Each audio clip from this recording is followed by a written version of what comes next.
اگر آپ یہ ویڈیو دیکھتے ہوئے بور نہیں ہو جاتے تو مجھے یقین ہے کہ آپ کبھی بھی بوریت میں بھی بور نہیں ہوں گے، بلکہ اپنی ہر بوریت کو آپ دلچسپی اور سرور میں بدل دیں گے۔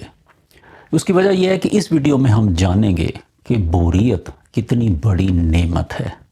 یہ وہ مقام ہے جہاں ایک شخص کی بوریت نے اس پوری دنیا کو ہمیشہ کے لیے بدل دیا۔ یہ کون سا مقام ہے، اس کے بارے میں ہم آگے چل کے جانیں گے۔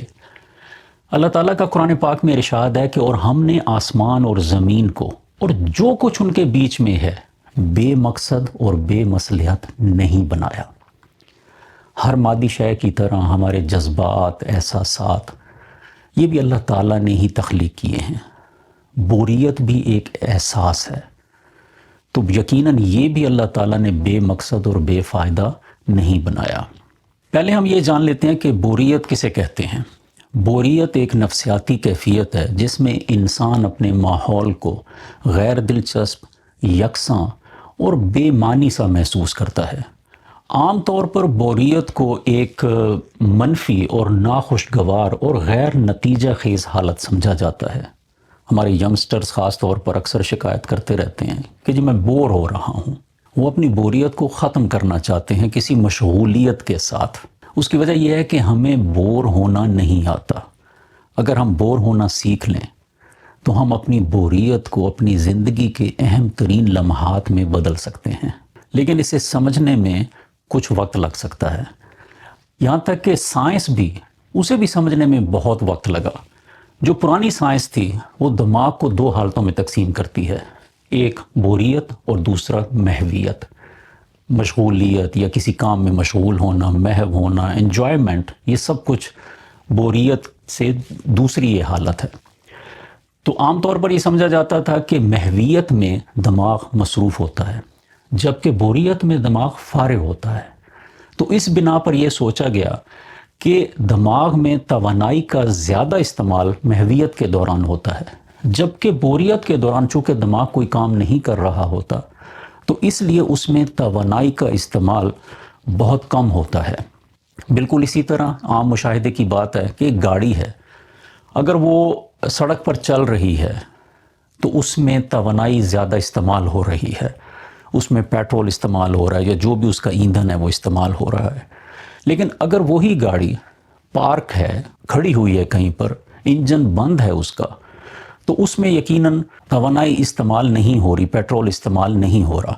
یہ تو عام مشاہدے کی بات ہے۔ لیکن جب دماغ کے توانائی کے استعمال پہ تحقیق کی گئی تو جو نتائج تھے وہ بالکل برعکس تھے۔ دیکھا گیا کہ دونوں حالتوں میں، چاہے وہ محویت کی حالت ہو یا بوریت کی حالت ہو، دماغ میں توانائی کا خرچ یکساں رہتا ہے۔ اب پھر جس طرح گاڑی کے معاملے میں اگر ہمیں یہ معلوم ہو کہ ہماری جو گاڑی ہے وہ چلتے ہوئے جتنا پیٹرول استعمال کرتی ہے، وہ گھر میں کھڑے ہوئے گیراج میں بند حالت میں بھی اتنا ہی پیٹرول استعمال کر رہی ہے، تو یقیناً ہمیں سوچنا ہوگا کہ اس میں کون سا عمل ہو رہا ہے جس میں یہ پیٹرول خرچ ہو رہا ہے۔ تو سائنس نے بھی دماغ کے لیے ایسا ہی سوچنا شروع کیا کہ دماغ میں وہ کون سا عمل ہے جو بوریت کی حالت میں دماغ میں اتنی ہی توانائی خرچ کر رہا ہے جتنا محویت کی حالت میں ہوتی ہے۔ تو پرانی سائنس سے ہٹ کر جو نئی سائنس ہے وہ اس نتیجے پر پہنچی کہ جو انسانی دماغ ہے وہ کبھی بھی ریسٹ نہیں کرتا، وہ کبھی بھی اپنا کام بند نہیں کرتا۔ بیرونی کام ہو تو اس کی توجہ بیرونی کاموں پر رہتی ہے، لیکن جب بیرونی کام نہ ہو تو وہ دماغ اندرونی کام پہ مرکوز ہو جاتا ہے۔ اور اندرونی کام کیا؟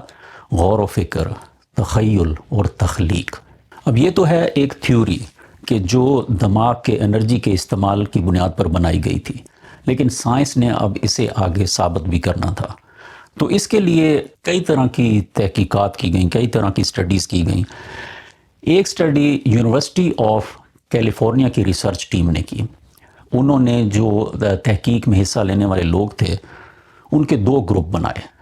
ایک گروپ کو انہوں نے بورنگ گروپ کہا اور دوسرے کو کنٹرول گروپ۔ کنٹرول گروپ کو مختلف دلچسپی کے کام دیے گئے، کوئی ٹیلی ویژن پروگرام دیکھنا، کوئی انٹرسٹنگ کہانیاں شیئر کرنا، کلرنگ وغیرہ کرنا، جبکہ بورنگ گروپ کو بالکل بور قسم کے کام دیے گئے، کوئی بہت ہی بور قسم کا لٹریچر پڑھنے کے لیے دیا گیا، یا ایون کہ جس طرح ایک ٹیلی فون ڈائریکٹری ہے، کچھ لوگوں کو ٹیلی فون ڈائریکٹری میں سے بہت سے نمبر کاپی کرنے کے لیے کہا گیا. تو یقیناً یہ بہت بورنگ عمل تھا کہ آپ ٹیلی فون ڈائریکٹری سے نمبر دیکھیں، نام دیکھیں اور پھر اسے لکھتے رہیں. اسی طرح کچھ لوگوں کو بالکل فارغ بیٹھنے کے لیے کہا گیا کہ بالکل بس وہ کچھ نہ کریں. تو دو واضح طور پر ڈیفرنٹ حالتیں کریٹ کی گئیں.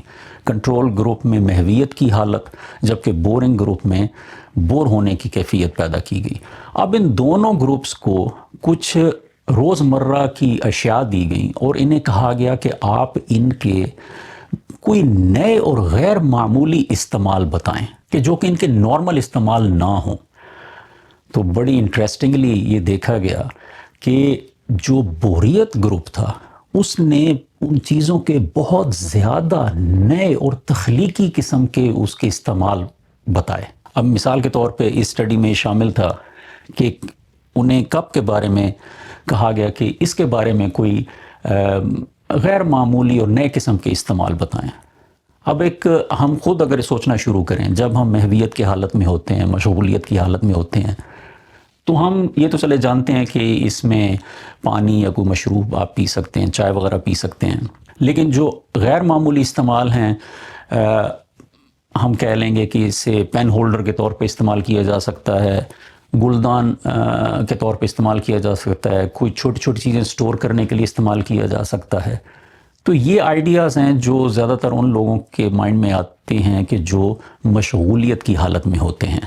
لیکن جب کوئی شخص تنہائی میں، بالکل بوریت کی حالت میں اور دنیا کے کاموں سے کٹ کر بیٹھا اور سامنے وہ اپنے اس کپ کو رکھے اور اس کے بارے میں جب وہ سوچنا شروع کرتا ہے کہ اس کے کیا کیا استعمال ہو سکتے ہیں، تو پھر ایسے ایسے استعمال انسان کے ذہن میں آتے ہیں کہ جو باقیوں کو حیران کر دیتے ہیں. مثلا اسی کپ سے کچھ لوگوں نے ہیٹ بنائے، کچھ لوگوں نے پھول بنائے، کچھ لوگوں نے سٹوریج کنٹینر بنائے، کچھ لوگوں نے بچوں کے لیے کھیلنے کے فین وغیرہ بنائے، کچھ نے ڈیکوریشنز کی چیزیں بنائیں، کچھ نے ایون کہ بچوں کی گھڑیاں بنا لیں اور سائیکل بنا لیے، اور کچھ نے ان کے ٹیبل لیمپ وغیرہ بنا لیے. اگرچہ یہ چھوٹی چھوٹی مثالیں ہیں، لیکن ان سے یہ واضح ہوتا ہے کہ ہمارے دماغ کی جو تخلیقی صلاحیت ہے وہ بوریت کی حالت میں مشغولیت کی حالت کی نسبت بہت زیادہ ہوتی ہے. تو اس طرح کی اور کئی اسٹڈیز کی بنیاد پر جو سائیکالوجی اور جو نیورو سائنس ہے وہ اس نتیجے پر پہنچی کہ بوریت نہ صرف ایک فطری عمل ہے بلکہ دماغ کی تخلیقی صلاحیت کے لیے لازمی بھی ہے. اور وہ اس لیے کہ دماغ جب بیرونی محرکات سے آزاد ہو جاتا ہے تو وہ ایک آزاد سفر اختیار کرتا ہے. دماغ اپنے سوچ کے مرکز کو شعور سے شفٹ کر کے لاشعور کی طرف لے جاتا ہے. دماغ پرانی یادوں کو اور معلومات کو ایک نئے سرے سے جوڑتا ہے اور پھر نئے نئے خیالات پیدا کرتا ہے. اب تھیوری کی حد تک تو سائنس اس نتیجے پر پہنچ گئی کہ بوریت کی حالت میں انسان کی تخلیقی صلاحیت زیادہ ہوتی ہے. لیکن سائنس یہاں پر سٹاپ نہیں کرتی. سائنس مزید کوشچن کرتی ہے، ٹھیک ہے ایسا ہے، لیکن کیوں اور کیسے ہوتا ہے ایسے؟ تو اب تحقیقات شروع ہوئیں کہ بوریت کی حالت میں وہ کیا چیز ہے جو انسان کے اندر تخلیقی صلاحیت کو بڑھا دیتی ہے. یہ تو سبھی جانتے ہیں کہ ہمارے دماغ کے اندر millions and billions of neurons ہیں اور وہ آپس میں کنیکشنز اور ایک نیٹ ورک کریٹ کرتے ہیں. یہ کنیکشنز ٹریلین کی تعداد میں ہوتے ہیں اور ہمارے دماغ کے اندر اتنے مختلف نیٹ ورکس کریٹ ہوتے ہیں. جیسے ایک شہر میں بجلی کا نیٹ ورک ہے، ٹیلی فون کا نیٹ ورک ہے، پانی کا نیٹ ورک ہے، وائرلیس کا نیٹ ورک ہے. اسی طرح بے شمار نیٹ ورکس ہیں جو ہمارے دماغ میں موجود ہوتے ہیں. اور انہی نیٹ ورکس میں جو تین اہم نیٹ ورکس ہیں وہ ہیں central executive network, salience network اور default mode network. Neuroscience کی تحقیقات میں دیکھا گیا کہ جب انسان کسی کام میں، کسی بیرونی کام میں مشغول ہوتا ہے، وہ کوئی جاب ہو، کاروبار ہو، کوئی فزیکل ورک ہو، تو اس وقت جو دماغ کا جو نیٹ ورک ایکٹیو ہوتا ہے وہ ہے سینٹرل ایگزیکٹو نیٹورک، جس میں دماغ کے جو اسپیشلائزڈ قسم کے ایریاز ہیں جو اس کام سے ریلیٹڈ ہوتے ہیں وہ ایکٹیویٹ ہوتے ہیں اور وہ اس کام کے اوپر توجہ مرکوز کیے ہوتے ہیں۔ لیکن جب بیرونی محویت، مشغولیت جب وہ ختم ہو جاتی ہے، اب جب دماغ کے پاس کوئی بیرونی سٹیمولس نہیں ہے، کوئی کام کرنے کے لیے نہیں ہے، تو وہ اپنے اس سینٹرل ایگزیکٹو نیٹورک کو ڈی ایکٹیویٹ کرتا ہے اور دوسرا نیٹورک ڈیفالٹ موڈ نیٹورک یہ ایکٹیویٹ ہو جاتا ہے۔ ڈیفالٹ موڈ نیٹورک میں دماغ کے بہت سارے اندرونی گہرے اور پیچیدہ قسم کے ایریاز وہ ایکٹیویٹ ہوتے ہیں اور سب آپس میں کمیونیکیٹ کرتے ہیں۔ وہ دماغ کی توجہ ہمارے باہر کی دنیا سے منتقل کر کے اپنے ہمارے اندر کی دنیا میں لے جاتے ہیں۔ تو ڈیفالٹ موڈ نیٹورک ایک ایسا نیٹورک ہے جو ہمیں ہمارے اندر کی دنیا سے کنیکٹ کر دیتا ہے، جبکہ سیلینس نیٹورک ایک سوئچ کے طور پہ کام کرتا ہے جو یہ دیکھتا ہے کہ اس وقت ہمارے دماغ کی ضرورت کیا ہے۔ اگر بیرونی کوئی کام ہے تو یہ سوئچ سینٹرل ایگزیکٹو نیٹورک کو ایکٹیویٹ کرتا ہے اور ڈیفالٹ موڈ نیٹورک کو ڈی ایکٹیویٹ کر دیتا ہے۔ لیکن جب یہ سیلینس نیٹورک دیکھتا ہے کہ اس وقت کوئی بھی بیرونی ضرورت نہیں ہے تو وہ سینٹرل ایگزیکٹو نیٹورک کو ڈی ایکٹیویٹ کر کے ڈیفالٹ موڈ نیٹورک کو ایکٹیویٹ کرتا ہے۔ ڈیفالٹ موڈ نیٹورک DMN یہ کیا ہے؟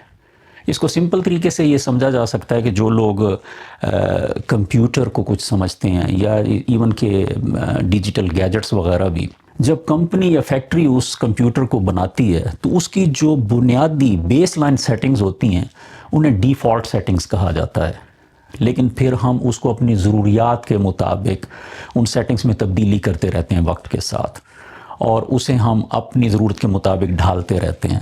لیکن بعض کا ایسا ہوتا ہے کہ جب بہت سی تبدیلیاں اس میں ہم کر بیٹھتے ہیں تو اس کے اندر کوئی کنفلکٹ آنے لگتے ہیں، وہ کمپیوٹر جو ہے وہ اپنی پرفارمنس صحیح طریقے سے نہیں دے پا رہا ہوتا، تو اس میں پھر ایک سیٹنگ ہوتی ہے کہ آپ وہ ساری جو ہم نے سیٹنگز کی ہیں ان کو ختم کر کے اس کو اوریجنل حالت میں لے جائیں اور اسے ڈیفالٹ سیٹنگ کہتے ہیں۔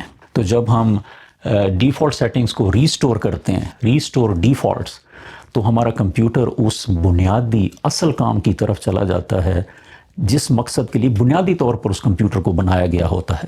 تو اسی طرح ہمارے دماغ کا ڈیفالٹ موڈ نیٹورک بھی ایک ایسا ہی نیٹورک ہے جو ہمیں دنیا کے بیرونی کام جو کہ ہر شخص کے لیے انفرادی، انڈیویجول اور اس کی ضروریات کے مطابق ہوتے ہیں، ان سے وہ ہٹا کر ہمیں پھر اپنے اندرونی اصل اس طرف لے جاتا ہے جس بنیاد پر ہمارے خالق نے ہمیں تخلیق کیا ہوتا ہے۔ تو اب ہم دماغ کی ان دو حالتوں کو اس طرح سمرائز کر سکتے ہیں کہ بوریت کی حالت اور محویت کی حالت۔ محویت کی حالت میں دماغ کے پاس بیرونی تقاضے ہوتے ہیں، وہ اس صورت میں سینٹرل ایگزیکٹو نیٹورک کو ایکٹیویٹ رکھتا ہے جو کہ بیرونی کاموں پر توجہ دیتا ہے، دنیا داری کے جو ہمارے کام ہیں ان کو نبھاتا ہے، عملی کام سر انجام دیتا ہے، ہماری جو ذمہ داریاں ہوتی ہیں وہ ہم سے پوری کرواتا ہے، اور جو ہمیں موجودہ مسائل درپیش ہوتے ہیں ان کو حل کرنے میں ہماری مدد کرتا ہے۔ جبکہ بوریت کی حالت میں جہاں ظاہری فراغت ہوتی ہے وہاں پر ڈیفالٹ موڈ نیٹورک وہ ایکٹیویٹ ہو جاتا ہے اور وہ بیرونی توجہ سے ہٹ کر ہماری اندرونی باطنی توجہ کی طرف منتقل ہو جاتا ہے اور خود آگاہی کا کام سر انجام دیتا ہے، غور و فکر کا کام سر انجام دیتا ہے، اور اس میں تخیل پیدا ہوتا ہے اور دماغ میں نئے ربط پیدا ہوتے ہیں۔ نیورو پلاسٹیسٹی، ہمارے دماغ میں ہر وقت نئے سے نئے کنیکشنز بن رہے ہوتے ہیں، اور اگر ہم اپنی بوریت کو صحیح طریقے سے استعمال کریں تو وہی وقت ہوتا ہے کہ جس وقت سب سے زیادہ دماغ نئے کنیکشنز بناتا ہے، اور ایسی حالت میں نئے خیالات پیدا ہوتے ہیں، نئی دریافتیں وجود میں آتی ہیں، اور تخلیق کا کام ہوتا ہے اور امکانات کی ایک نئی دنیا تخلیق ہوتی ہے۔ سائنس میں اس بوریت کے وقت کو آہا مومنٹس کہا گیا ہے۔ جب ہم کسی چیز پر غور و فکر کر رہے ہوں اور کسی سولوشن کو تلاش کر رہے ہوں اور ہمارے دماغ میں کوئی اچانک ایک نیا خیال آئے تو ہم کہتے ہیں آہا۔ تو یہ اس وقت کو، بوریت کے وقت کو سائنٹیفکلی آہا مومنٹس کہا جاتا ہے کہ جو آہا مومنٹس ہوتے ہیں وہ سب سے زیادہ اسی ڈیفالٹ موڈ نیٹ ورک کی حالت میں ہوتے ہیں.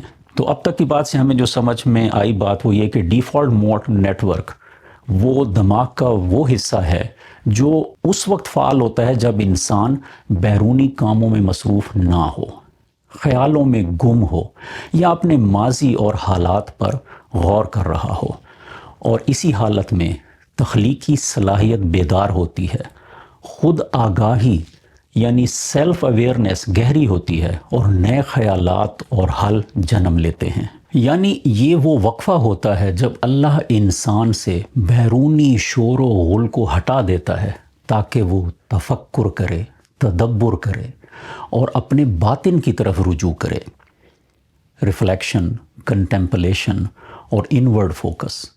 اور یہ سب کچھ کتنا اہم ہے. اللہ تعالیٰ کئی مقامات پر قرآن پاک میں ارشاد فرماتے ہیں افلا یتفکرون افلا یتدبرون، کیا وہ غور نہیں کرتے، کیا وہ تدبر نہیں کرتے. Do they not reflect, do they not contemplate.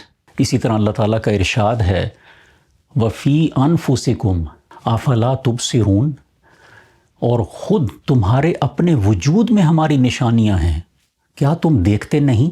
اسی طرح ایک حدیث کا مفہوم ہے کہ اپنے دل سے فتویٰ لو، نیکی وہ ہے جس پر نفس مطمئن ہو اور دل کو اطمینان حاصل ہو. یعنی ایک بیرونی کائنات کی طرح ایک کائنات ہمارے اندر بھی ہے جو بیرونی کائنات سے بڑی ہے، جسے ہم تفکر، تدبر اور انورڈ فوکس سے ہم ڈسکور کرتے ہیں. اور وہ سب کچھ حاصل ہوتا ہے بوریت میں، ڈیفالٹ موڈ نیٹ ورک کے دوران. اسی طرح امام غزالی رحمۃ اللہ علیہ احیاء العلوم میں لکھتے ہیں کہ دل جب دنیاوی شور سے خالی ہو جاتا ہے تو اللہ کی حکمتیں اس میں اترنے لگتی ہیں. یہ احیاء العلوم بائی دا وے یہ ایک ایسی کتاب ہے کہ جو کوشش کرنا چاہیے زندگی میں ایک بار ضرور پڑھیں. جو میرے پاس ہے کتاب یہ اردو میں ہے اور یہ ادارہ اسلامیات نے پبلش کی ہے. نہ صرف یہ کہ اس کی اردو بہت اچھی ہے بلکہ پرنٹنگ بھی بہت اچھی ہے، معیاری پرنٹنگ ہے، اور اسے آسانی سے پڑھا جا سکتا ہے کہ تھوڑا تھوڑا کر کے اگر ہم روز پڑھیں تو اس میں بہت ساری حکمتیں ہیں. تو اسی طرح علامہ اقبال رحمۃ اللہ علیہ فرماتے ہیں کہ اپنے من میں ڈوب کر پا جا سراغ زندگی، تو اگر میرا نہیں بنتا نہ بن، اپنا تو بن. اسی لیے اگر ہم نے سراغ زندگی کو پانا ہے، اپنی حقیقت کو جاننا ہے، اس کائنات کے حقائق کو ایکسپلور کرنا ہے، سمجھنا ہے، تو پھر ہمیں من میں ڈوبنا ہوگا. اور من میں ڈوبنے کے لیے ہمیں اندرونی تدبر اور تفکر کو اختیار کرنا ہوگا، اور اندرونی تدبر اور تفکر کے لیے ڈیفالٹ موڈ نیٹ ورک کو ایکٹیویٹ کرنا ہوگا. اور ڈیفالٹ موڈ نیٹ ورک کے لیے جو چیز ضروری ہے وہ ہے بوریت. تو اس بنیاد پر ہم یہ کہہ سکتے ہیں کہ سراغ زندگی تک پہنچنے کے لیے جو سیڑھی ہے اس کا پہلا زینہ ہے بوریت. اور اس بوریت سے بہت سے لوگوں نے اس زندگی کے، اس دنیا کے کئی سراغوں کو ڈسکور کیا ہے. آئزک نیوٹن جس نے لا آف گریوٹی ڈسکور کیا، وہ اس کی بوریت ہی تھی کہ یہ 1616 کا واقعہ ہے کہ جب لندن میں طاعون کی وبا پھیل گئی، جب زندگی مفلوج ہو گئی، لوگ لندن کو چھوڑ کر اپنے اپنے آبائی علاقوں میں چلے گئے، تو نیوٹن بھی اپنے آبائی گاؤں چلا گیا. وہاں پر جب کچھ کرنے کے لیے نہیں تھا، کوئی ایکٹیویٹی نہیں تھی، تو وہ اپنے ایک فیملی فارم میں جا کر اکثر بیٹھا کرتا تھا، بور ہوتا تھا. ایک روز اس نے وہاں پہ جو ایپل ٹری تھا اس سے جب ایک گرتے ہوئے ایپل کو دیکھا تو اس نے اس کے اوپر سوچ بچار شروع کر دی، اور اس نے سوچنا شروع کیا کہ یہ ایپل نیچے سیدھا کیوں گرا ہے، اور ہر ایپل، ہر پھل اسی طرح نیچے ہی کیوں گرتا ہے، ایک اسٹریٹ لائن میں، دائیں کیوں نہیں جاتا، بائیں کیوں نہیں جاتا، اوپر کیوں نہیں چلا جاتا. ایک سمپل سی تھنکنگ تھی، لیکن چونکہ اس وقت اس کا بوریت کی حالت میں default mode network on تھا، اس نے اپنے اس خیال کے اوپر اپنی سوچوں کو جاری رکھا، اور پھر کافی عرصے کے ورک کے بعد وہ جس تھیوری پر پہنچا اسے لا آف گریوٹی کہتے ہیں. اور اس لا نے پوری دنیا کو ہمیشہ کے لیے بدل دیا. آج دنیا موجودہ سیٹلائٹ کے نظام کے بغیر کام بھی نہیں کر سکتی. تو سیٹلائٹ کا سارا نظام اسی گریوٹی کے قانون پر بنایا گیا ہے، اور اسی طرح بہت سی اور بھی چیزیں جو اس گریوٹی پر ڈپینڈ کرتی ہیں۔ بعض لوگوں کا خیال ہے کہ یہ سیب والی ایپل والی سٹوری ایک فیک سٹوری ہے، لیکن نیوٹن نے اپنے قریبی ساتھیوں کو اپنی بات کی زندگی میں بتایا کہ یہ واقعہ حقیقی واقعہ ہے، اور جہاں سے اس نے اس چیز کے اوپر سوچنا شروع کیا تھا۔ اسی طرح آرکمیڈیز، اس نے جو پانی کے اچھال کی طاقت اسے دریافت کیا تھا، اور وہ بھی اپنے باتھ ٹب میں بور ہو رہا تھا، default mode network on تھا، لیکن اس نے جب پانی کے اچھال پر غور کرنا شروع کیا تو اس نے ایک قانون، ایک اصول دریافت کیا جس کی بنیاد پر آج دنیا کے بڑے بڑے شپس بنائے جاتے ہیں۔ اور ایک اور جو بہت انٹرسٹنگ ہے، جے کے رولنگ، جس نے ہیری پوٹر کا ناول لکھا۔ اس کی اپنی سٹوری یہ ہے کہ یہ ایک عام سی خاتون تھی، چھوٹی موٹی چیزیں تحریر کیا کرتی تھی۔ ایک دن یہ ٹرین کے سفر میں اس کی ٹرین جو ہے وہ سٹک ہو گئی۔ وہ ایک مقام پر 4 گھنٹے تک کھڑی رہی، بالکل بوریت کی حالت میں جے کے رولنگ اس ٹرین میں سٹک تھی۔ اس بوریت کے دوران ہیری پوٹر کا ایک تخیل اس کے ذہن میں آیا، اور پھر بقول جے کے رولنگ کے اس ایک طلسماتی بوائے کی ایک زندگی انفولڈ ہونے لگی، اور اس کے مائنڈ میں سارے وہ سٹوریز کریٹ ہونے لگیں جس کی بنا پر اس نے پھر یہ ناول لکھنا شروع کیا، اور وہ دنیا کی سب سے بڑی رائٹرز میں اس کا شمار ہونے لگ گیا۔ اسی طرح سقراط، وہ ایتھنز کے مارکیٹ پلیس میں بوریت کی حالت میں گھوما کرتا تھا، بعض اوقات خود کلامی بھی کیا کرتا تھا، لیکن اسی بوریت میں اس نے فلسفی کی ایسی چیزیں تحریر کیں کہ جو آج ماڈرن فلسفی کی بنیاد ہیں۔ اسی طرح بدھا، اس کے بارے میں کہا جاتا ہے کہ وہ ایک درخت کے نیچے تنہائی میں بیٹھ کر اس کائنات پر غور کیا کرتا تھا، اور اس نے بھی بہت سارے راز ڈسکور کیے۔ تو اب ہم واپس آتے ہیں اپنے اسی مقام پر جہاں سے ہم نے ویڈیو شروع کی تھی۔ یہ وہ جگہ ہے جو نیوٹن کا آبائی فارم تھا، یہاں پر وہ بوریت کی حالت میں بیٹھا تھا، اور یہ وہ ایپل ٹری ہے کہ جہاں سے وہ ایپل گرا اور اس نے اپنی وہ سوچ بچار شروع کی، اور اس ٹری کو آج بھی پریزرو کیا گیا ہے، اور یہ مقام ہے وولسٹھارپ مینر، لنکن شائر، برطانیہ میں۔ تو اس ویڈیو کا ٹیک ہوم میسج یہ ہے کہ بور ہونا سیکھیں، بوریت کے وقت کو اپنا قیمتی ترین وقت بنا دیں۔ اگر بور ہونے کا موقع آپ کو مل رہا ہے تو اسے استعمال کریں، یہاں تک کہ اگر بور ہونے کا موقع نہیں مل رہا تو پھر یاد رکھیں کہ جان بوجھ کر بوریت کے لیے وقت نکالنا تخلیقی صلاحیت کو پروان چڑھانے، پیچیدہ مسائل کا حل تلاش کرنے اور تدبر اور تفکر کے سب سے مؤثر طریقوں میں سے ایک ہو سکتا ہے۔ تو پھر یاد رکھیں، اگر آپ کبھی پھر دوبارہ بوریت کو محسوس کریں تو اس بوریت کو سراغ زندگی تک پہنچنے کی سیڑھی بنا دیں۔ اپنے ویل بینگ کے اس چینل کے ساتھ جڑے رہیں اور مجھے اپنی دعاؤں میں یاد رکھیں۔ السلام علیکم۔